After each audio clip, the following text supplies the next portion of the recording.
Well, the speed at which this is moving is really quite incredible. To think that this wildfire started just 5 days ago and now it is the biggest wildfire France has seen for 75 years. In fact, responders say it's so big that it's created its own weather system, generating wind and windfalls within it. That's something that's never happened in France before.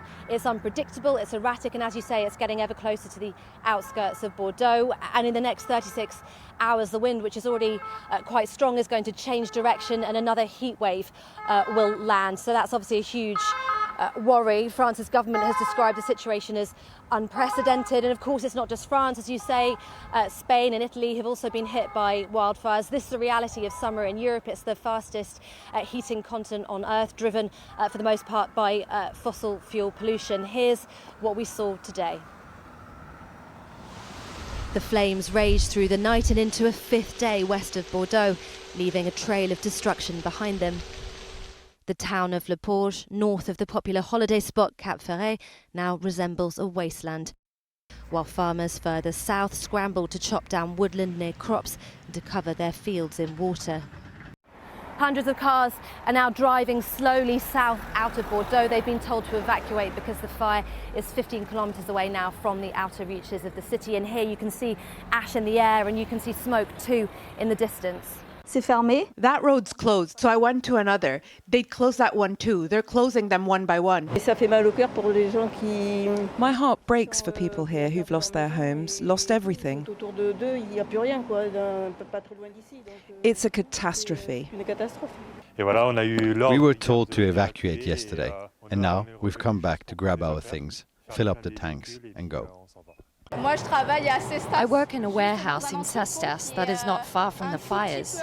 Tomorrow I will go back and I'll see if I can work. Let's see. In evacuated areas, police went door to door checking people had left, including this man in the village of Cestas, who nipped back to fetch his pet birds. Bordeaux's mayor has warned that the fire is at the gates of the metropolitan area, but he's downplaying talk of evacuating the city itself. There is no evacuation of Bordeaux on the agenda, I'll say it again. The fire is more to the south. It is still on the edge of the metropolitan area, but it is not advancing on the western side of the city. It is further south, and naturally we are being extremely vigilant. We are ready for anything. I'll repeat that here. Despite the dramatic overnight images, there was some better news from Spain on the fires west of Madrid. Difficult hours lie ahead, admittedly, but the update we received here is that the night was very positive regarding the fire's progression, its containment and the firefighting efforts. Visiting Avila, one of the areas hit by the fires, the Spanish Prime Minister called for a national pact to tackle the climate emergency.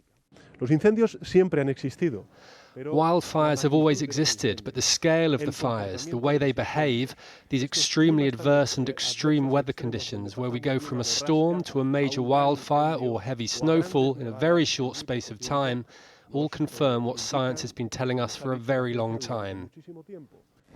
The fires have spread fast, giving residents little time to leave.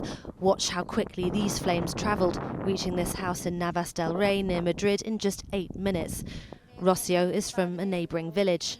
It was madness, with cars going up and down, traffic jams in the village streets with people trying to get out. It looked like the apocalypse. You couldn't see anything. Everything was covered in ash. North of Valencia, fires have sparked a fresh round of evacuations. One is burning through the forests of the Sierra de Espadan Natural Park. Fellow EU members have swung into action, sending firefighting aircraft like this one from the Czech Republic. And France says the military plane it deployed today to drop fire retardant, the first time an Airbus has been used in this way, is boosting its ability to slow down the fires. But there's no sign of them abating yet.